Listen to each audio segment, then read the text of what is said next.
আচ্ছা, এরকমও তো অনেকগুলো রিয়ালিটি টিভি না, শো হয়। হ্যাঁ, বলো বলো বলো। মানে আপনি আমাকে যেটা দেখাচ্ছেন সেটা আমার দেখতে নাও ইচ্ছে করে, আমার পয়েন্টটা হচ্ছে এটা। কিন্তু আহ, এটা এক্স্যাক্টলি একটা ভীষণ প্রাইভেট প্রাইভেট জায়গা নয়। থাকে, যেটা হলো এক্স বয়ফ্রেন্ড বা এক্স গার্লফ্রেন্ডের জায়গা। এবার আজকাল আমি এক একটা শো দেখি মাঝে মধ্যে, যেখানে তোমাকে কে চিট করে গেছে তাকে তুমি শিক্ষা দিতে পারবে কিনা, সেরকম গোছের একটা শো। এই ধরনের শো গুলোকে তোমরা কিভাবে দেখো? এবং এই জিনিসটা যখন মানে মেয়েটার বাড়িও দেখছে, ছেলেটারও বাড়িও দেখছে, সেটা মানে ফ্যামিলিটা কত ডিমিন হচ্ছে যখন ওদের চেনাশোনারাও এটা বসে দেখছে ওদের সাথে।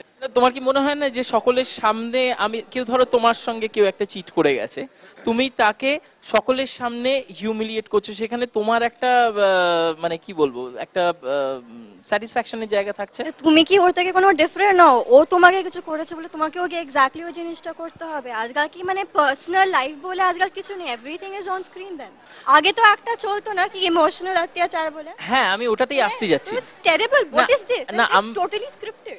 ওটা ওটা কি, ওটা টোটালি স্ক্রিপ্টেড বলে মনে হয় তোমার? হ্যাঁ, একদম মনে হয় রোজ একই ক্যাফেতে গিয়ে সবাই বসছে, সবাই পুরো পৃথিবী মানে পুরো সিটি শুধু একটা ক্যাফেতে গিয়ে, যখন তার কোনো ক্যাফে নেই না, সবাই একটা জায়গাতে গিয়েই বসবে। না, কিন্তু সবসময় কি একই ক্যাফেতে যায়? ওরা তো মানে Maximum অন্যান্য, সময় আমি বোধহয় 10টা এপিসোড দেখেছিলাম, প্রতিটা লোক একটা ক্যাফেতে গিয়ে বসছে। আচ্ছা, অন্যান্য যে ধরো আমি খুব ইয়েতে চলে আসছি, যে বিভিন্ন সেলিব্রিটিরা যারা যারা আসছে, ধরো অন্যান্য প্রফেশন থেকে আসে, যেমন ধরো Sourav Ganguly, he has also joined reality TV, এবং দাদাগিরির মাধ্যমে আমরা সৌরভ গাঙ্গুলিকে দেখতে পাচ্ছি। তবে এই জাতীয় গেম শো গুলো থেকে আমরা তো অনেক কিছু জানতেও পারি, অনেক কিছু শিখতেও পারি। সেটাকে কিভাবে দেখো তোমরা? দাদাগিরি প্রোগ্রামটার মধ্যে তাও একটা হিউম্যান টাচ আছে, বাকি প্রোগ্রামগুলি না, আমি আরো একটা শো দেখতাম, ইএমআই বলে একটা শো হতো, সেই শোটাতেও লোকজন মানে দ্যাট ওয়াজ আ মানে গেম শো। ভালো প্রোগ্রাম তো আছেই, মানে হ্যাঁ। অস্বীকার করার কারণ তাহলে পরে রিয়ালিটি টিভি কে কি আমরা সেই প্রোগ্রামগুলোকে তোমরা কিভাবে দেখবে? অ্যাজ আ হোল মানে যেই প্রবণতাটা দেখা যাচ্ছে এবং ভবিষ্যতে যেটা হতে চলেছে সেটা খুবই ভয়ানক। তাটাই মানে আমি এগ্রি করতে পারছি না, কিছু ভালো থাকবে কিছু বাজে থাকবে, মানে একটা বাজে হ্যাঁ, বলে মানে যে সবই বাজে, মানে একটা ডান্স প্রোগ্রাম বাজে বলে যে সবকটাই বাজে। তোমাদের মতে যদি আমি বলি এই মুহূর্তে টপ 5 ডান্স রিয়ালিটি শো কি কি হবে, তুমি বলো প্রথমে।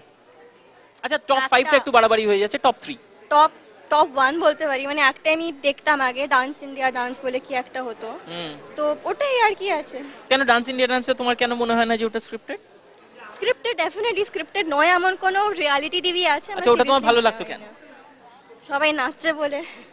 সবাই তো বুগি বুগি। এমজি আছে। না, বুগি বুগি আমার ভালো লাগতো না এমজি ছোটবেলায়। মিঠুন দা। আচ্ছা, তোমাদের যদি আমি জিজ্ঞেস করি যে তোমার মতে বেস্ট রিয়ালিটি টিভি শো কোনটা হবে? আমাকে তোমায় তোমায় বলছি আমি। না, আমি জিনিস কম দেখে ক্রিটিক করেছি জানো, মানে বুগি বুগি ডান্স প্রোগ্রাম হিসেবে probably best. Probably the best. হ্যাঁ। আর ওভারঅল যদি আমি রিয়ালিটি টিভি, তোমার যেটা মনে হয় যে এটা সত্যি ইট হ্যাজ সাম ভ্যালু, আমি সবাইকে জিজ্ঞেস করবো, সবার কাছে যাব। Probably then KBC. কেবিসি। কেন কেবিসি?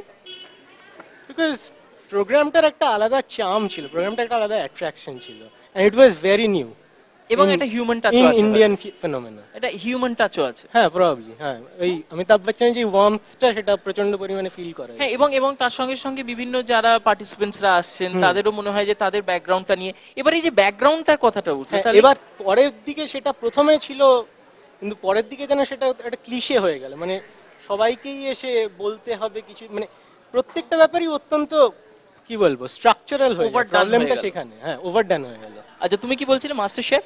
হ্যাঁ, মাস্টার শেফ শোটা আমার বেশ ভালো লেগেছিল, but not the Indian version. I had a little bit of problem with that. What problem?